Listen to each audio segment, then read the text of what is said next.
ایک family I تھی سیالکوٹ سے، تقریباً 11-12 لوگ تھے، انہوں نے یہاں انجوائے کرنے کے لیے آئے تھے، اپنی چھٹی گزارنے کے لیے آئے تھے۔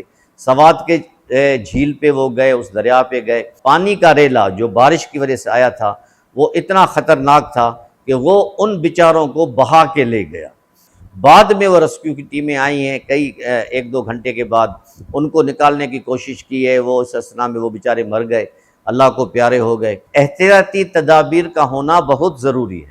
جب دیکھیں کہ بارش ہو رہی ہے، پانی ریلے کی صورت میں آ رہا ہے، ان کو پھر احتیاط کرنی چاہیے۔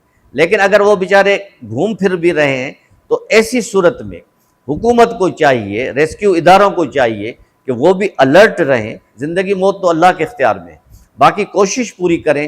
تو دیکھنے والے تو یہ سمجھیں کہ ان بیچاروں نے پوری کوشش کی، ان ریسکیو اداروں نے، گورنمنٹ والوں نے، لیکن ان کی زندگی اتنی تھی، وہ ایک الگ بات ہے۔ باقی اگر لوگ جو ڈوب جاتے ہیں یا اپنا کرتے ہیں، وہاں کوئی بھی ایک سیکورٹی کا نمائندہ نہیں ہوتا، کوئی بھی ایک احتیاطی اپاء اٹھانے والا بندہ نہیں ہوتا، ادارے کے ریسکیو کے بندے نہیں ہوتے، تو یہ پھر ہماری بڑی بدقسمتی ہوتی ہے کہ عام آدمی کے لیے تو کچھ بھی نہیں ہے۔